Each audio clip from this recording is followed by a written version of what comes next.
Kumusta po kayo mga ginigiliw kong tagapakinig? Muli po ay narito tayo para sa isa na namang kwento ng kababalagan. At tulad po ng dati ay hangad ko pong lagi na sana'y abutan po kayo ng pagtatanghal na ito na nasa mabuti pong kalagayan, ligtas sa anumang uri ng kapamakan at karamdaman.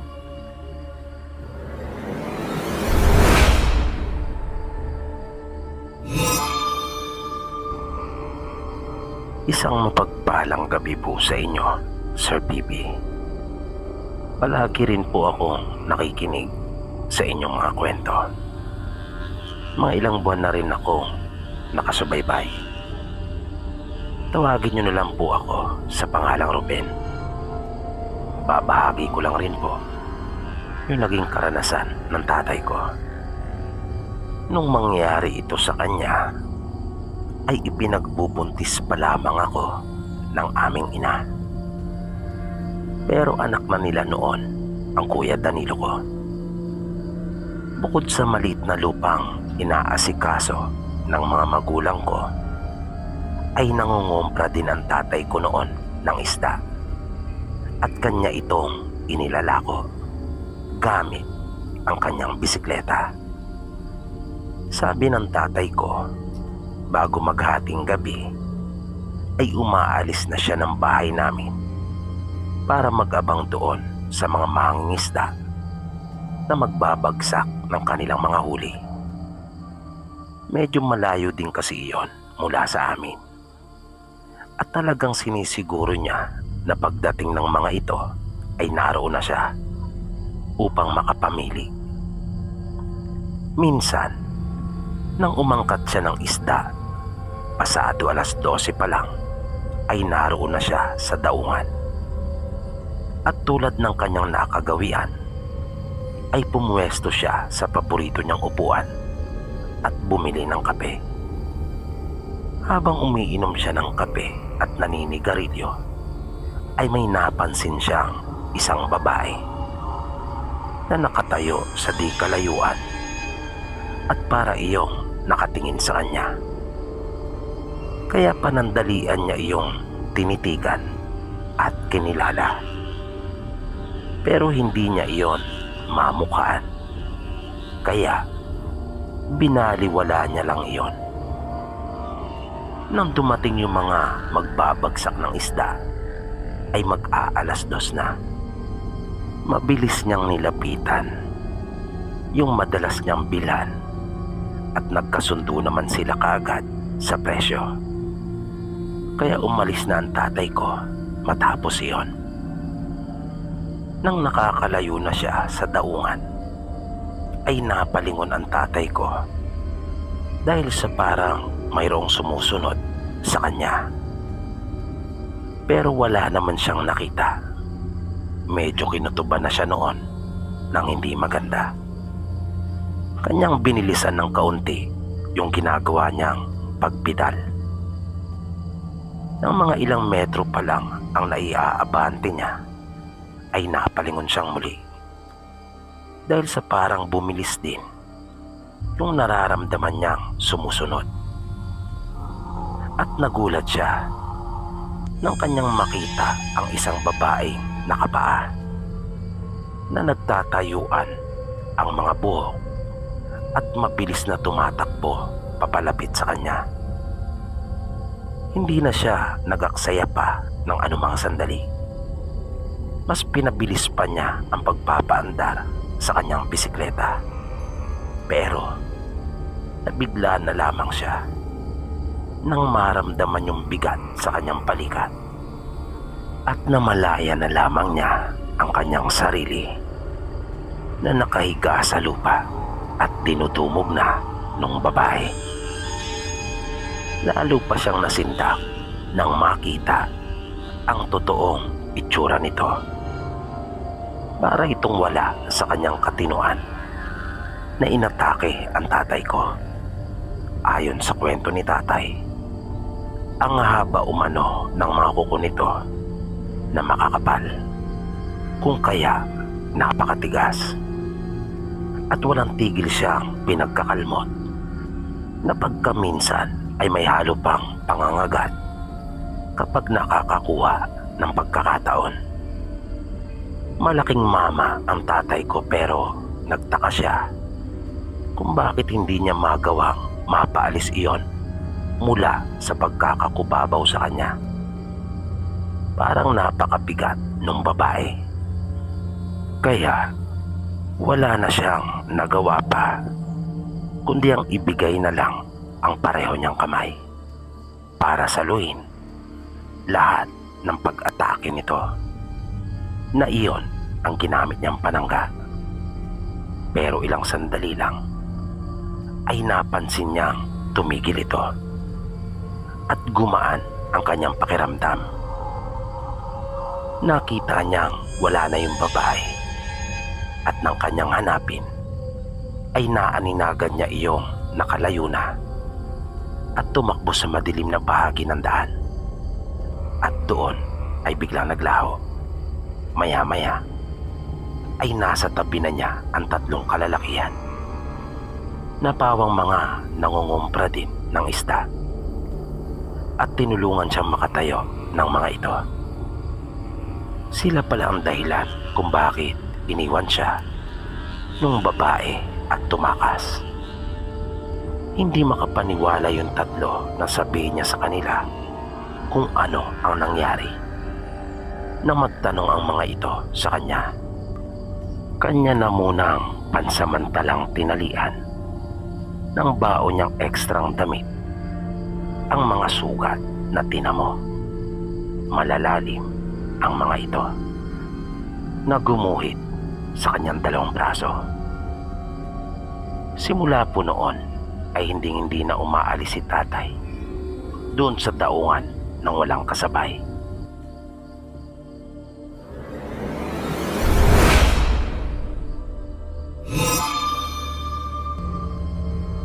Itago nyo na lang po ako sa pangalang Rafi. Nangyari po ito nang minsang ma-assign ako sa isang bodega. Bali pang gabi po ang shift ko. Isang gabi nang naka-duty po ako ay may naramdaman akong mga yabag. Kaya agad akong napatayo sa aking kinauupuan. Pagkatayo ko ay nasundan pa iyon ng mga tinig. Kaya naalarma ako. Mabilis kong hinawakan ang aking baril at inihanda. Maingat at dahan-dahan kong pinuntahan yung pinanggagalingan ng mga boses. Nagkubli ako at dahan-dahang sumilip. Pero ipinagtaka ko iyon nang wala naman akong makitang naroon. Ni isang tao ay wala. Kaya napaisip ako at napakamot sa aking ulo. Pagbalik ko sa aking pwesto, di pa umiinit ang aking pangupo ay muli kong narinig ang mga boses na iyon. Maging yung mga yabag na habang tumatagal, habang pinapakiramdaman ko iyon, ay tila mas lumalakas pa. Nung sandaling iyon ay parang lumabas na yung daga sa aking dibdib. Dahil sa kinutuban na ako ng hindi maganda. Sa totoo lang po ay buo naman ang aking loob. Kung kaya nga pinasok ko yung ganitong trabaho. Pero nung mga oras na iyon kasi ay kakaiba ang aking naramdaman. Kinilabutan talaga ako ng gusto. Pero hindi naman ako tuluyang nasiraan ng loob. Minsan pa ako nakiramdam. Hanggang sa mapansin ko na pati yung mga boses ay tila lumalakas. At nadaragdagan yung mga tinig na nagsasalimbayan. May narinig akong tinig ng batang lalaki na umiiyak. Meron din ng isang babae na nagmamakaawa at ilang kalalakihan na tila dumaranas ng pagpapahirap. Dahil doon ay napatakip ako sa aking tenga at napayuko. Ilang sandali din akong nanatili sa ganong posisyon hanggang sa dahan-dahan ko nang tanggalin yung mga palad ko sa aking pandinig at nanumbalik ang nakabibinging katahimikan doon sa bodega. Napatingala ako at napabulalas ng salamat. Kinaumagahan pag-uwi ko sa aming bahay ay ikinuwento ko sa aking asawa yung naranasan ko sa trabaho. Biniro ako nito at sinabing bawas-bawasan ko umano yung pag-inom ko ng kape. Kaya sinabi ko totoo ang mga ikinuwento ko sa kanya. At bigla itong umarap sa akin at sinabing naniniwala naman siya. Ayaw lang daw niya akong lalong mag-alala kapag sinakyan pa niya yung aking mga ipinagtapat. Kaya kanya na lang akong binibiro para gumaan daw ang aking pakiramdam. Dahil nakaranas na rin pala ito ng ganong uri ng kababalagan. Sinabi pa niya sa akin na maging mapanalanginin ako para makaiwas sa mga ganong pagpaparamdam. Tumango ako at nagpaalam na sa kanya. Sinabi kong magpapahinga na ako sa kwarto. Nang sumunod na gabi, bago ako tumabak sa compound ng bodega, ay nanalangin na muna ako.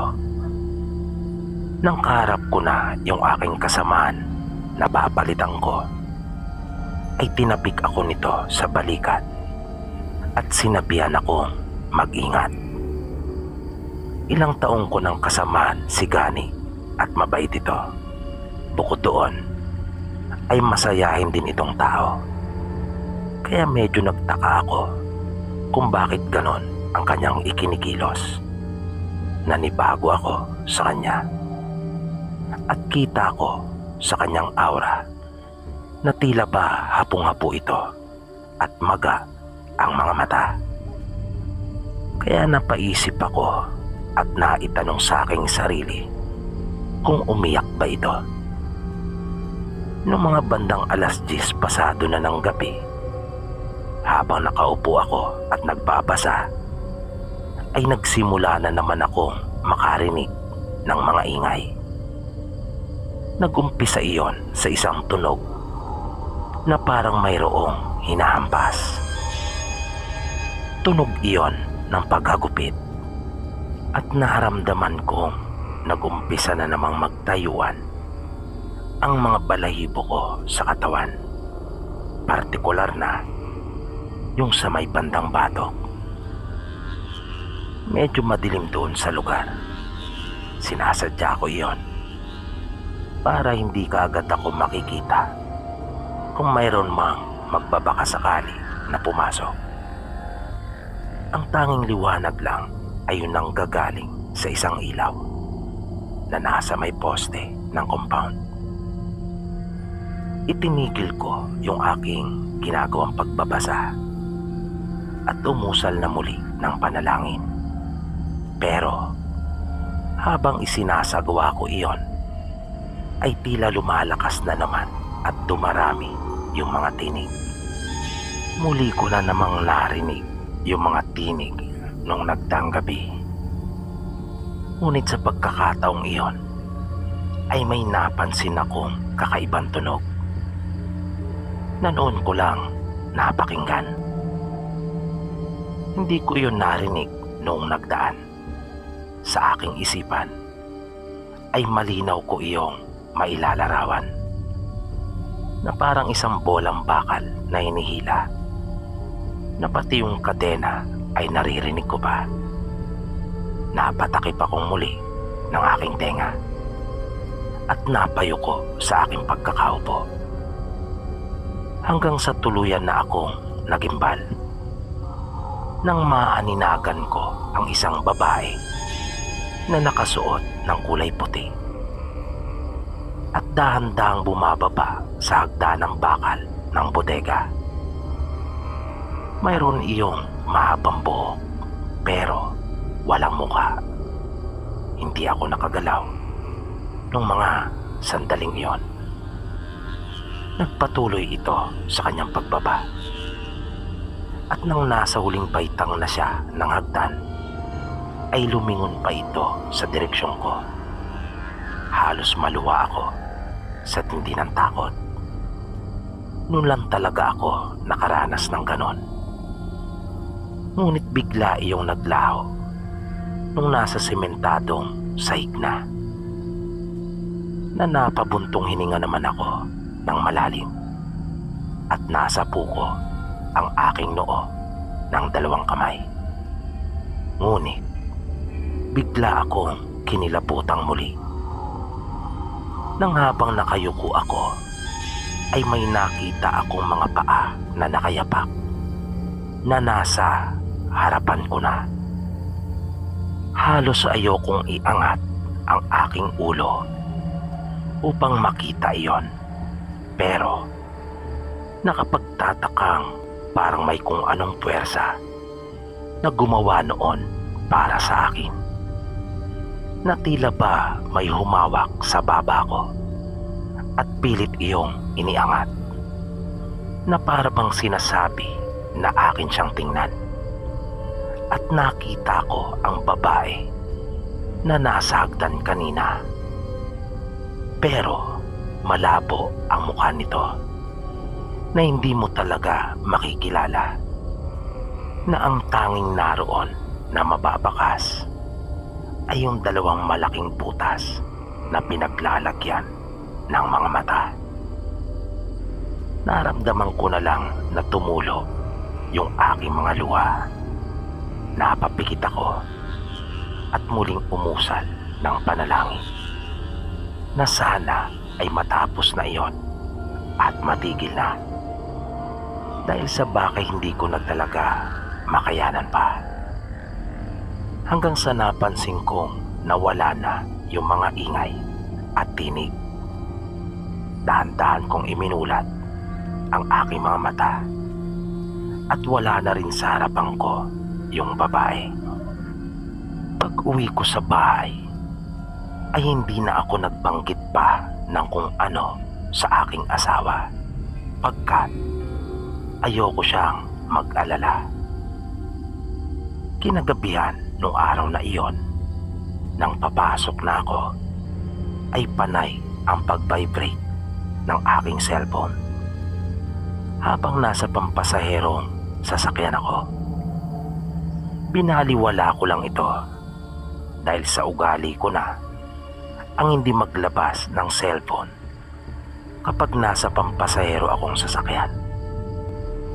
Dahil laganap ang nakawan doon sa dinaraanan ko. Marami ang mga snatcher na nangahablot.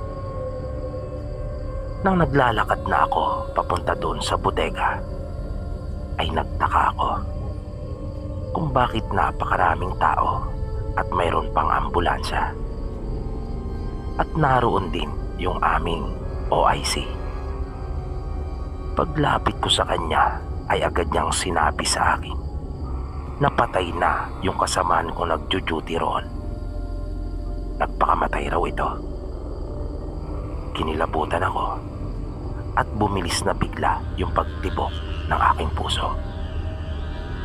Nang kunin ko ang aking cellphone ay nakita kong may mga mensahe pala at iyon ay mula sa iba naming mga kasamahan na kanilang ibinabalita sa akin ang ukol sa nangyari kay Gani. Pero ang nakakasindak pa dito ay yung napakaraming text sa akin ni Gani na iisa ang sinasabi, "Mag-ingat ka pre, ikaw na ang susunod." Dahil sa nabasa kong iyon ay talaga namang kinabahan ako at laking pasalamat ko pagkat magkakaroon ng investigasyon doon sa bodega. Kung kaya, hindi na muna ako pinapasok ng gabing iyon doon. At aking ipinakita sa OIC namin yung natanggap kong text mula kay Gani. Kaya nakiusap ako kung maaari ay ilipat na lang niya ako ng ibang destino. At pumayag naman ito. Nang sunod na magkita kami ng aming OIC, ay kanyang ipinalita sa akin ang isang bagay na nakapagpaisip sa akin ng malalim at nakapaghatid din ng matinding takot. Ipinakita niya kasi sa mga nag-iimbestiga yung mga text na natanggap ko mula kay Gani, sa pag-asang baka makatulong iyon kahit papaano sa kanilang isinasagawang investigasyon.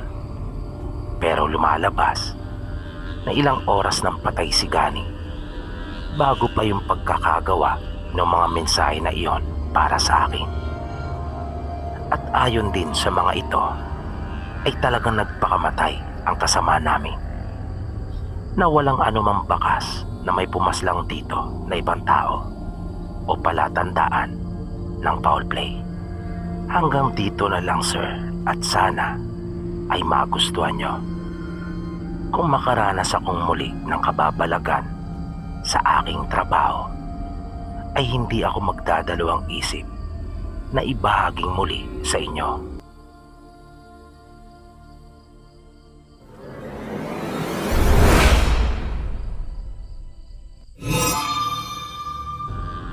Ang kwentong inyong mapapakinggan ay minsan panghango sa mga tunay na pangyayari. Ipinadala ng isa nating masugid na tagapakinig na itatago natin sa pangalang Laika, ayon na rin sa kanyang kahilingan. Base sa kanyang salaysay, naganap ang pangyayaring ito sa isang lalawigan nang minsan siyang sumama sa kanyang mga kaibigan. Aminado si Laika na naging masuwain siyang anak. Naging palabarkada siya na naging dahilan para mawala ng gana sa pag-aaral. Lagi siyang napagagalitan ng kanyang mga magulang dahil sa halos hindi siya nananatili sa kanilang bahay at laging nasa lansangan kasama ang kanyang mga kaibigan.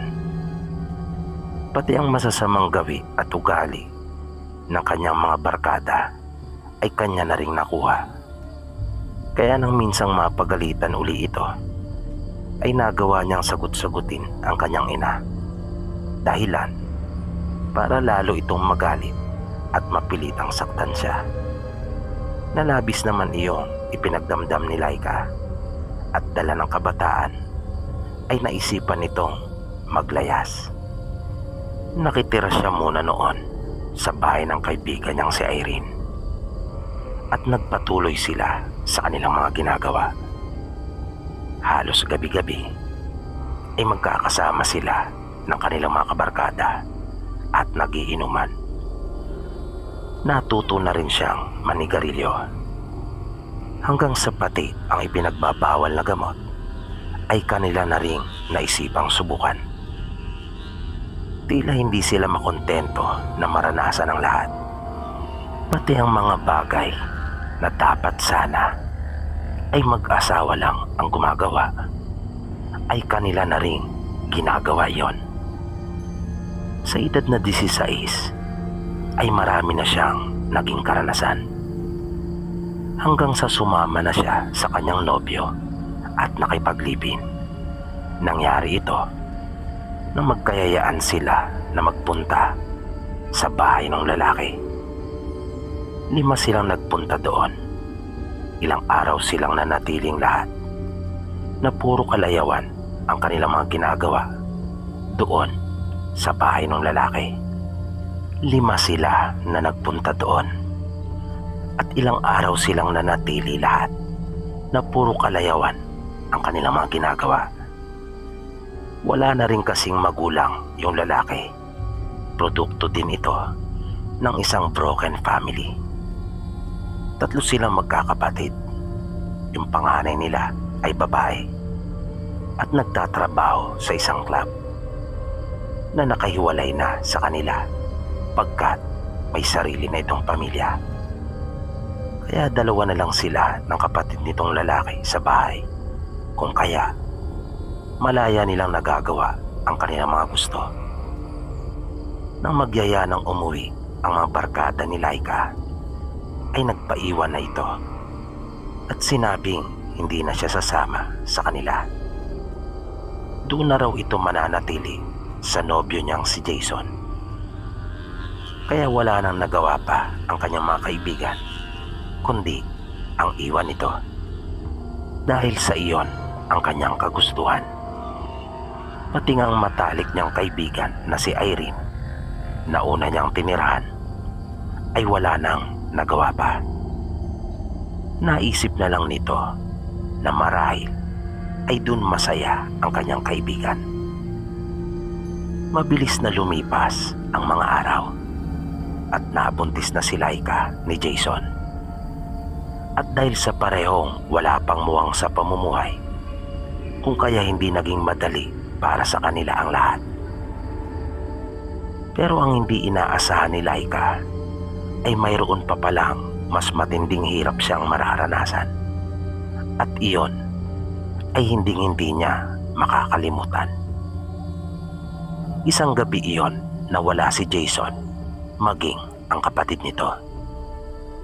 Dahil naroon sa kanilang mga kabarkada at nakikipag-inuman. Kaya si Laika lang ang nasa bahay. Mag-aapat na buwan na noon yung kanyang tiyan. Mayroon namang pagkaing naiwan para sa kanya. Pero hindi iyon ang kanyang naging malaking problema. Pagkatapos niya kasing makakain ng hapunan, ay may naaaninagan siyang nasa labas ng kanilang bahay nang kanyang ilagay ang pinagkainan sa lababo.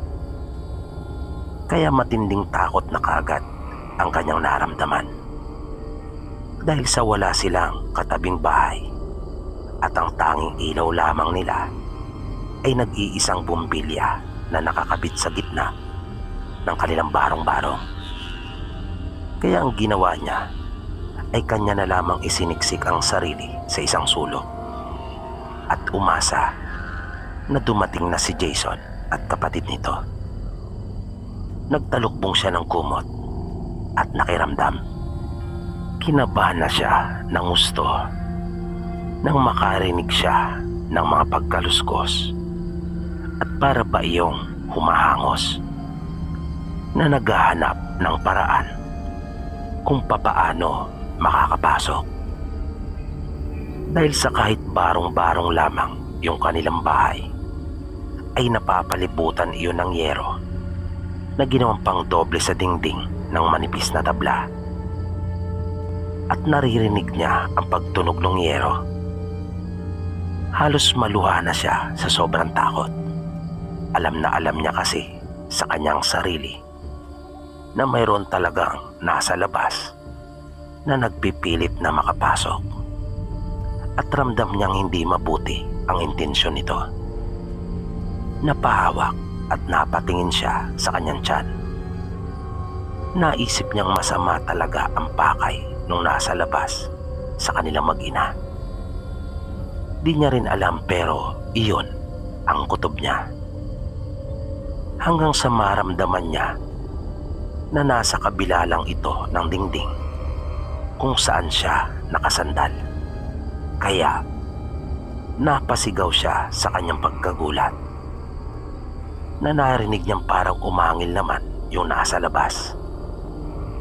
Mabilis siyang gumapang na parang bata papunta sa kabilang panig at doon naman sumandal. Habang tumatagal ay napapansin niyang mas lumalakas ang paghangos ng nilalang na nasa labas at tila mas nagiging mas agresibo pa ito, na sa kanyang pakiramdam ay para itong sabik na sabik at nagmamadali, hanggang sa maramdaman niyang lumipat iyon ng pwesto. na sinusundan siya nito. Kaya tuluyan na siyang napaiyak nung puntong iyon. Takot na takot si Laika. Sumigaw na siya at humingi ng tulong. Kahit pa alam niyang wala silang kalapit doon, na nagbabaka sakali na rin siya na may makarinig. Nang mapansin niyang naroong muli ito sa kanyang likuran, sa kabilang bahagi lang ng dingding, ay nagmamadali siyang bumalik sa dati niyang pwesto. Nagpatuloy siya sa pagsigaw at paghingi ng tulong, hanggang sa mapansin niyang tila huminto na ang nilalang at hindi na niya narinig pa ang mga paghangos nito. Di nagtagal ay narinig niya si Jason at tinatawag siya. Gumaan ang kanyang pakiramdam, kaya mabilis siyang tumayo at tinakbo ang pintuan.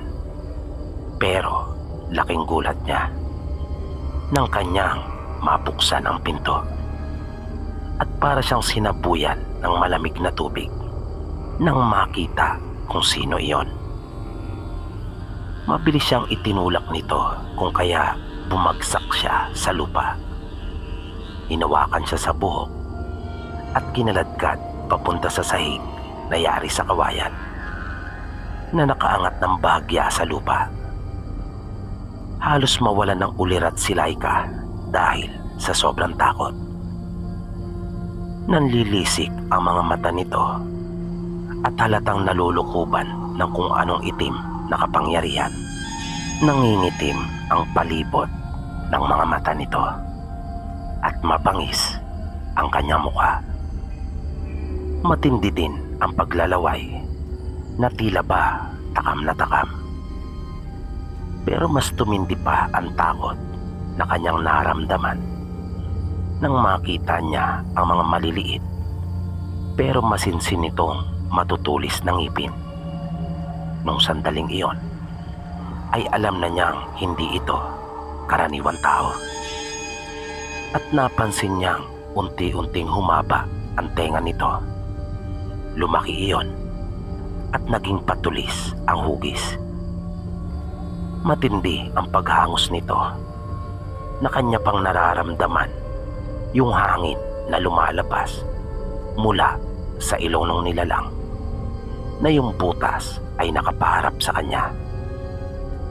Nang bigla na lang niyang naramdaman yung mabigat na kamay nito na humawak sa kanyang dibdib at walang anumang hudyat ay hinablot nito at winasak yung kanyang pang-itaas na kasuotan, kung kaya biglang lumabas yung malulusog niyang dibdib at nagulat siya nang bigla na lamang iyong paghahalikan at isubo ng nilalang. Napasigaw si Laika ng malakas sapagkat naging malinaw na sa kanya yung totoong pakay nito. Gusto siya nitong pagsamantalahan at naramdaman nga niyang pilit na nitong pinaghihiwalay yung kanyang mga hita at nagpupumilit na makapasok sa kanya. Bigla na lang nabasa ng matinding laway ang kanyang mukha at mga labi nang dumampi ang mahabang dila nito sa kanya. Halos hindi na siya nakagalaw pa dahil sa bigat ng aswang. Wala siyang tigil sa kaiiyak, lalo na nang maramdaman na niyang nagtagumpay itong makapasok sa kanya. Napahagulgol na si Laika. Halos panawan siya ng katinuan dahil sa nararanasan niya noong mga oras na iyon. Ilang sandali pa ay naramdaman niyang nairaos na nito yung makamundong nasa sa kanya. Ang buong akala ni Laika ay natapos na doon yung kanyang kalbaryo. Ngunit nagkamali siya pagkat kanyang naramdaman yung isang napakatinding sakit sa kanyang kaloob-looban na para siyang sinugatan at gumuhit yung hapdi, na dahil doon ay napasigaw talaga siya ng napakalakas. At di nagtagal nang humiwalay na ito sa kanyang katawan mula sa pagkakadagan sa kanya, ay nakita niyang may hawak-hawak na ito sa kanyang mga kamay. At nanlaki ang kanyang mga mata nang malaman kung ano iyon, na bigla iyong sinubo ng aswang at kinain, na tila ba ginawang panghimagas matapos na maisagawa yung kanyang maitim na nasa kay Laika. At unti-unti na iyong naglaho sa kanyang paningin nang tuluyan ng pumikit ang kanyang mga mata, nang hindi na niya makayanan ang kirot at sakit, pati na ang mga karumal-dumal na tagpong iyon na kanyang nasaksihan. Nagmulat ng mata si Laika nang kanyang maramdaman ang pagyugyug sa kanya ng asawa at marinig ang boses ni Jason. Pagmulat niya ay nakita niya ito at nakatitig sa kanya. Nasabi niya sa sarili na panaginip lang pala ang lahat. Pero nang igala niya ang kanyang paningin, ay napansin niyang wala siya sa kanilang bahay. Bumilis na bigla ang pagkalabog ng kanyang dibdib, lalo na nang makita niya ang isang nurse sa katabi niyang higaan. Nasa ospital sila. Nang ibalik niya ang kanyang atensyon sa asawa, ay tinanong siya nito kung kumusta na ang kanyang pakiramdam. Sa halip na sagutin, ay tinanong niya rin ito kung ano ang ginagawa nila sa paggamutan. Sinabi nitong nadatnan nila siya na duguan at wala ng malay. Napaluha si Laika at agad niyang naalala yung mga nakakagimbal na nangyari.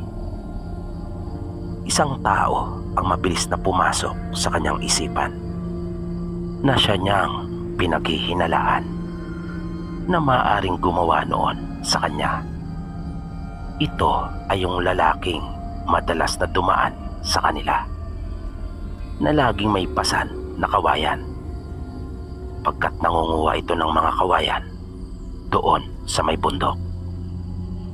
Napakalagkit kasi nito kung makatitig sa kanya sa tuwing makikita siya nito kapag dumaraan. Mga titig na talagang alam mong may matinding pagnanasa. Pero mas pinili na lang ni Laika ang manahimik. Ayaw niyang pati si Jason ay mapahamak. Kanya na lang hinimok ang asawa na lumipat na sila ng tirahan, at pumayag naman ito. Matagal din bago nakalimutan ni Laika yung mga nangyari sa kanya. May pagkakataon pang muntik na niya iyong ikabaliw. Buti na lang at hindi rin siya pinapayaan ng kanyang kinakasama na si Jason.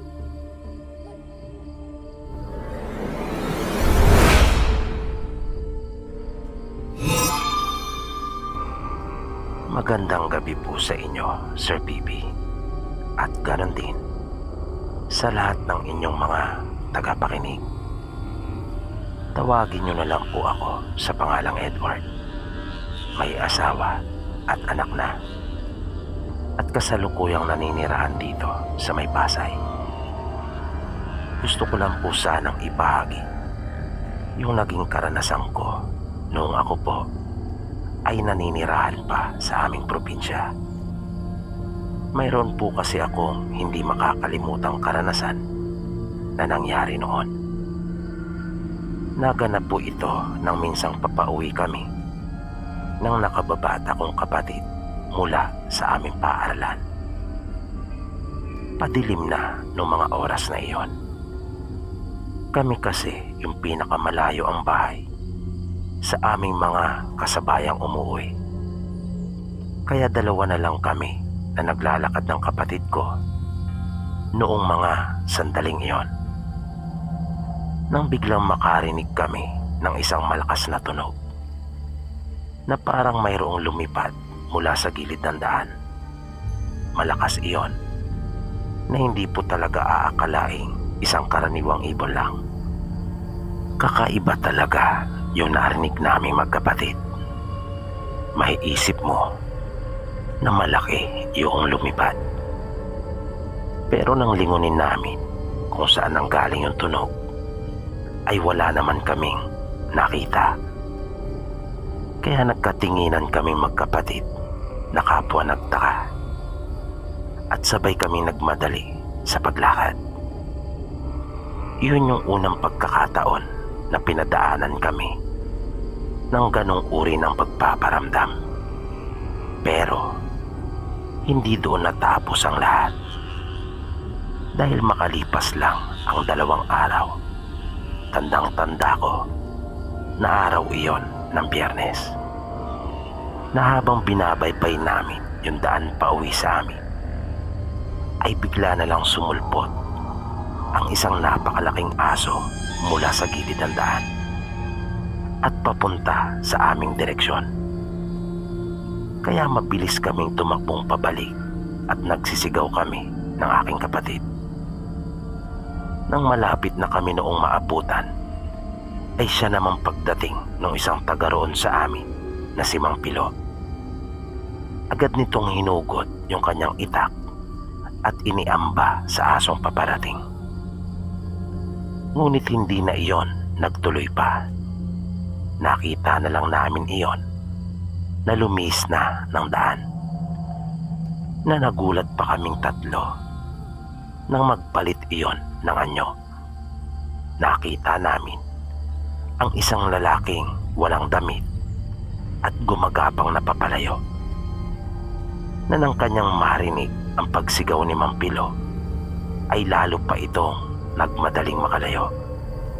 Laking pasalamat namin at nataong naroon si Mang Pilo na nagsuga ng kanyang kalabaw. Kung hindi, ay baka kung ano na ang nangyari sa aming magkapatid. At iyan po, Sir PB, yung aking nakakatakot na karanasan doon po sa aming probinsya. Maraming salamat po.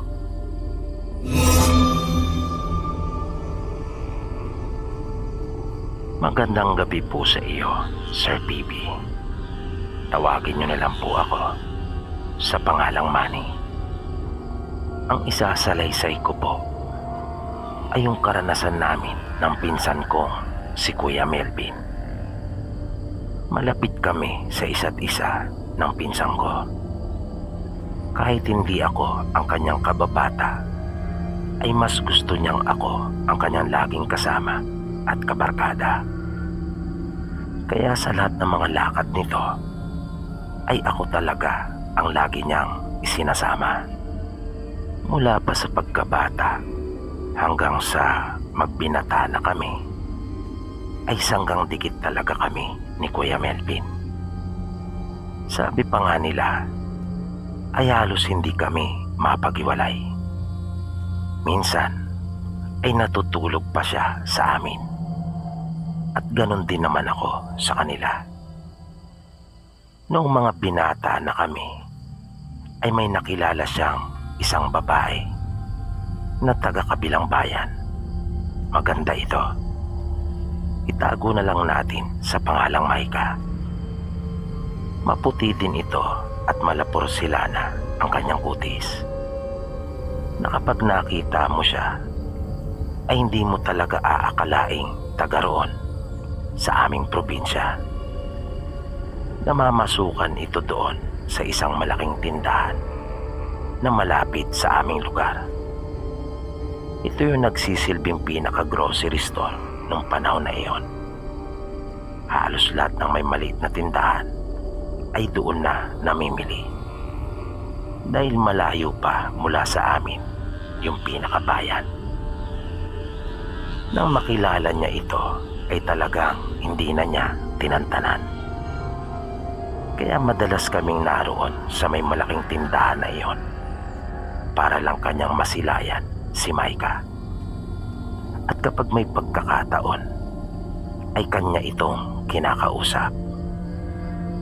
Magandang lalaki din naman ang pinsan ko. Lagi nga itong nagkokonsorte sa mga sagala at maganda ang hubog ng pangangatawan nito, maging ang tindig na may kataasan din. Kaya hindi naman siya masyadong alangan para kay Maika. Halos 2 linggo din kaming nagpabalik-balik sa may tindahan at doon tumatambay. Hanggang sa nagkapalagayang loob na rin silang dalawa. At kalaunan nga ay naging nobya na ito ng pinsan ko matapos na ligawan ng mahigit 1 buwan. Sobrang saya noon ni Kuya Melvin nang sagutin siya ni Maika. Niyaya pa nga ako nito sa bayan at inilibre. Pero nang minsang bumalik si Maika sa kanyang trabaho matapos na makauwi sa kanila, ay bigla itong nagpaalam kay Kuya Melvin at sinabing itigil na raw nila ang kanilang relasyon. Naisip pa nga noon ng pinsan ko na baka may iba na itong mahal, pero sinabi naman ni Maika na wala. Ngunit kahit anong pilit ni Kuya Melvin na alamin kung sino ang dahilan o kung bakit ito nakikipaghiwalay sa kanya, ay ayaw nitong magtapat. At makaraan lang ang 2 araw ay nabalitaan na namin na umalis na ito sa kanyang pinapasukan at umuwi na sa kanila. Noon ko palang nakita na nalungkot ang pinsan ko ng sobra. Hindi siya mapalagay. Talagang mahal na mahal niya si Maika. Pagtatapat pa niya sa akin, hindi mawala si Maika sa kanyang isipan. Kaya hindi na ako nagtaka pa nang isang araw ay yayain niya akong samahan siya na puntahan si Maika sa kanila. Kaya dahil sa mahal ko ang aking pinsan, ay hindi ito nagdalawang salita sa akin. Agad akong pumayag dahil na rin sa nakikita kong sitwasyon niya. Kaya bumiyahe kami nung mismong araw na iyon upang puntahan si Maika sa bahay nito. May kalayuan ang kanilang lugar. Halos mahigit 2 oras ang itinagal ng aming biyahe sa jeep.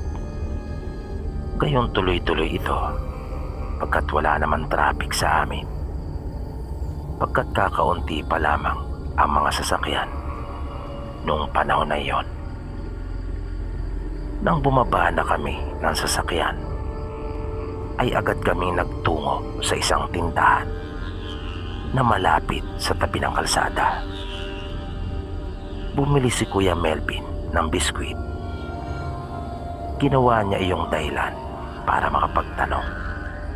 Mahiyain kasi ito. Nang tanungin niya yung babaeng nasa tindahan kung saan ang bahay nila Maika, ay natigilan nito. At napansin kong pati yung mga naroon na bumibili ay panandaliang napahinto. At nagkatinginan sila ng babae. Sa halip na sagutin si Kuya Melvin ng babae, ay nagtanong ito sa kanya kung bakit daw niya gustong malaman at kung ano raw ang pakay namin doon.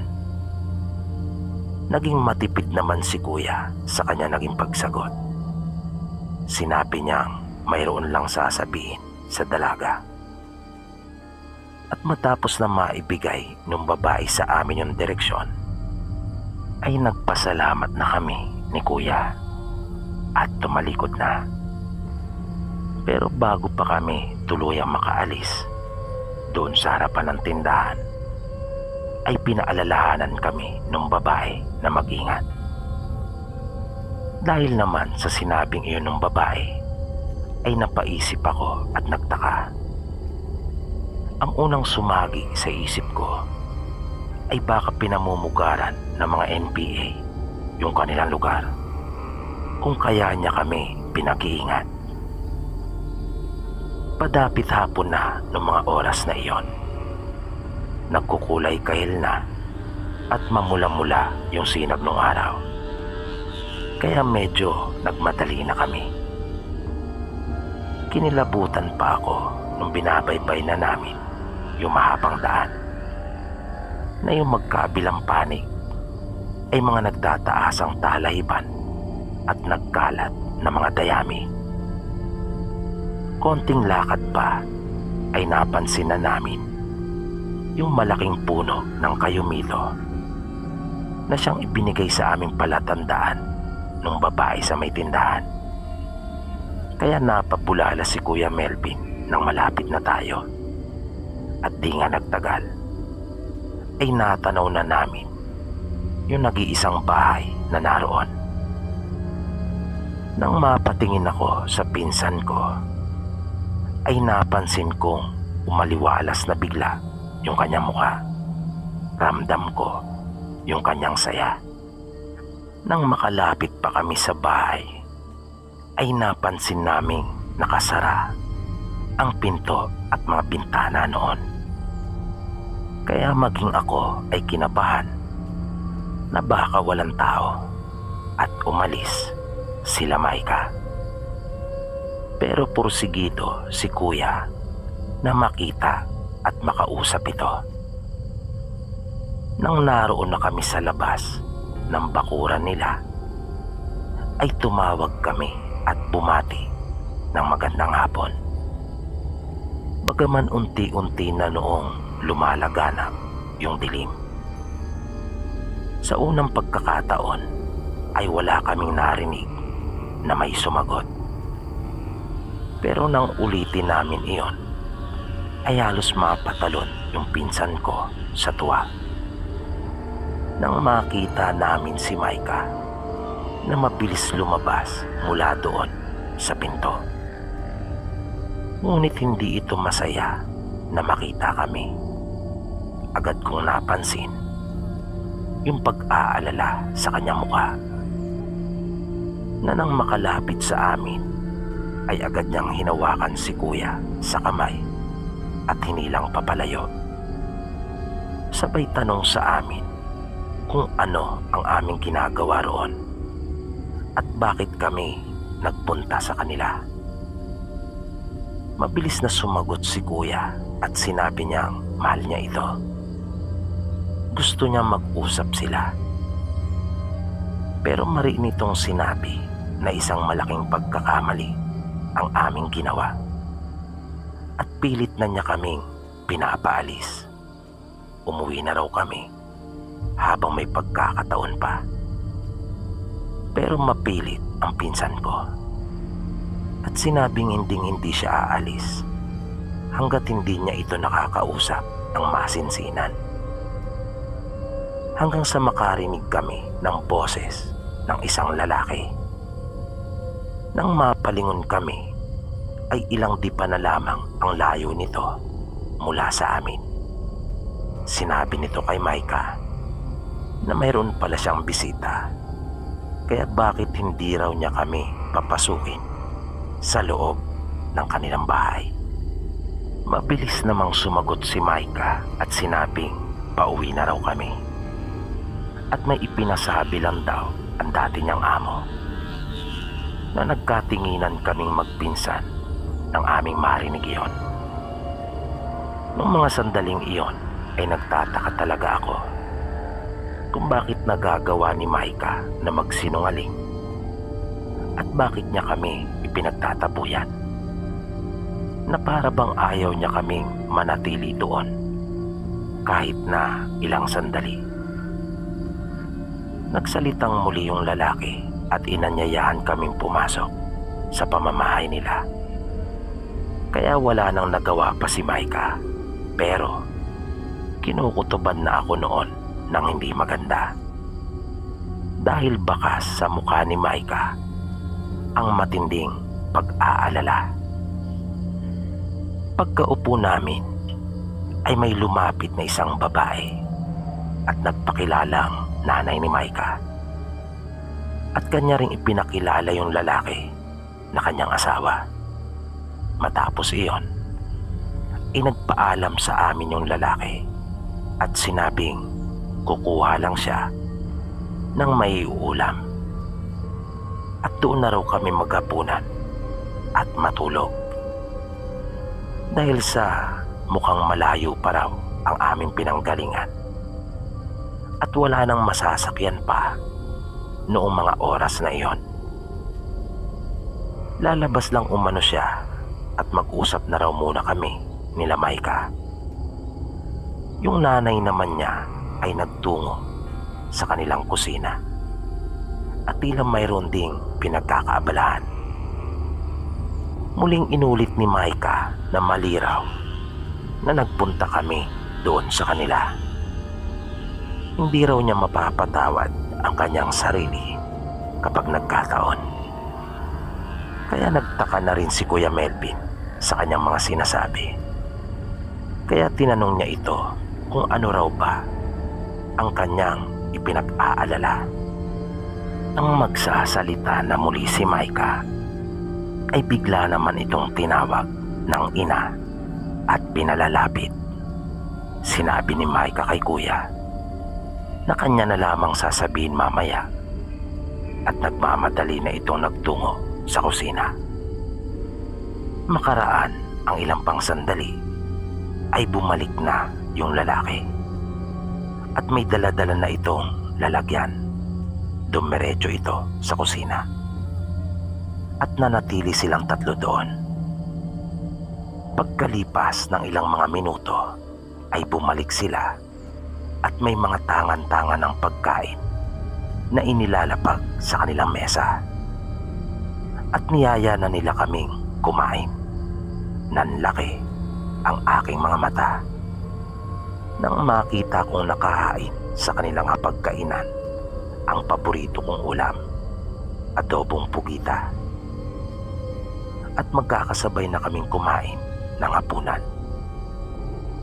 Pagkatapos kumain, ay muli kaming naupo sa aming inuupuan nung kami ay dumating. Bigo ang pinsan ko na makausap ng sarilinan si Maika. Dahil halos hindi na nito nagawa pang makaharap sa amin sa dami ng kanilang ginawa sa kusina. Hanggang sa sinabi ng kanyang mga magulang na magpahinga na raw kami at bukas na lang magkwentuhan nila Maika. At kanila kaming sinamahan sa katabing kubo. Maliit lang iyon na sa palagay ko ay iyon yung nagsisilbi nilang kamaling na pinag-iimbakan ng kanilang mga naani. Ibinigay nila sa amin ang aming higaang banig, kumot at unan. Binigyan din nila kami ng isang lampara at posporo. Dahil sa tuwa naman ng aking pinsan, ay parang ayaw na nitong matulog pa. Kaya matapos naming mailatag yung aming higaan at masindihan yung lampara, ay nagkwentuhan na lamang kami habang nakahiga. Pero nung medyo inaantok na ako, pagkat nararamdaman kong bumibigat na ang talukap ng aking mga mata, ay bigla namang nakarinig kami ng boses.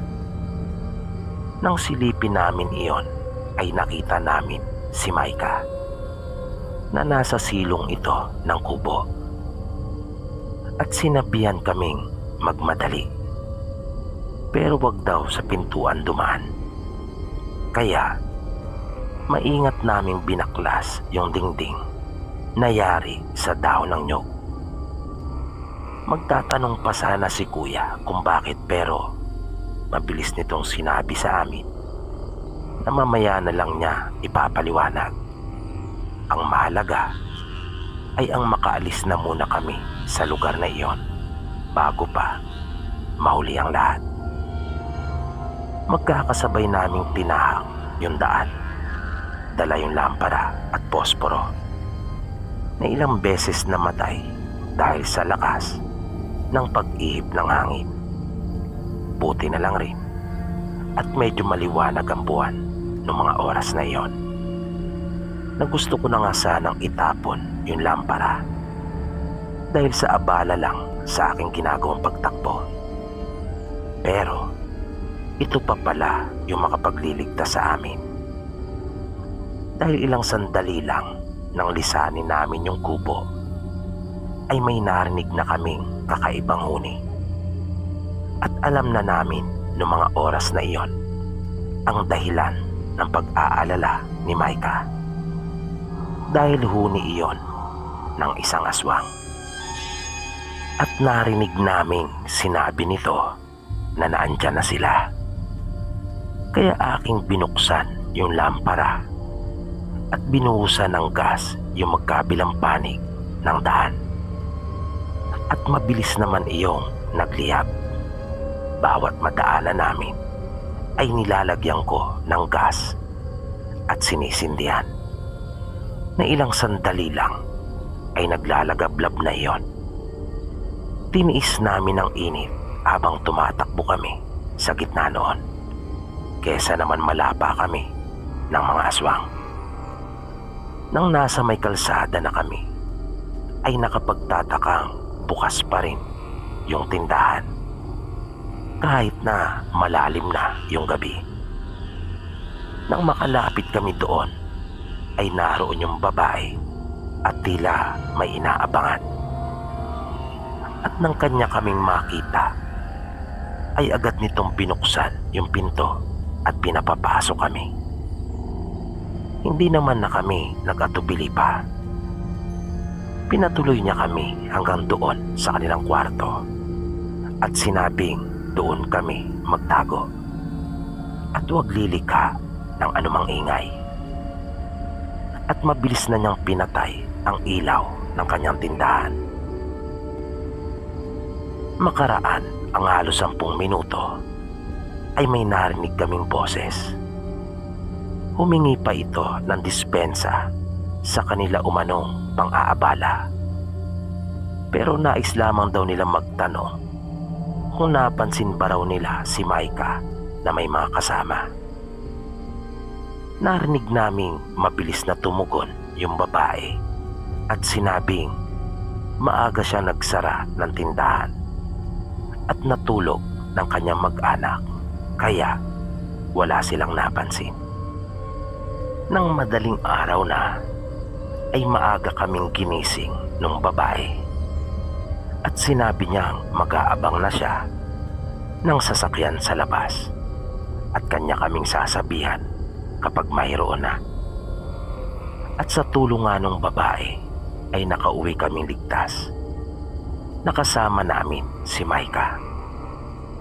Bago magtanghali, nang magkausap kami ng pinsan ko, ay pareho kami nagtaka kung bakit dumumi kami ng buto ng kayumito.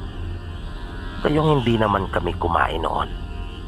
Sumagot si Micah sa aming usapan at sinabing dahil sa iyon daw ang ipinakain sa amin ng kanyang ina at tiyuhin, na ang buong akala lang daw namin ay pugita, pero ang totoo, iyon ay kayumito. At sinabi pa niyang saan naman kukuha ng pugita yung kanyang amain ng mga ganong oras. At saglit lang lumabas, pagbalik ay may dala na. Nalaman din namin mula kay Micah na ang pangalawang asawa pala talaga ng kanyang ina ang aswang, na kanyang hinawaan ang ina nito. Matagal na raw niyang gustong umalis sa kanila, pero balak na raw niyang tanggapin ang kanyang kapalarang iyon, lalo na nung pagbawalan na siya ng kanyang amain na bumalik sa trabaho.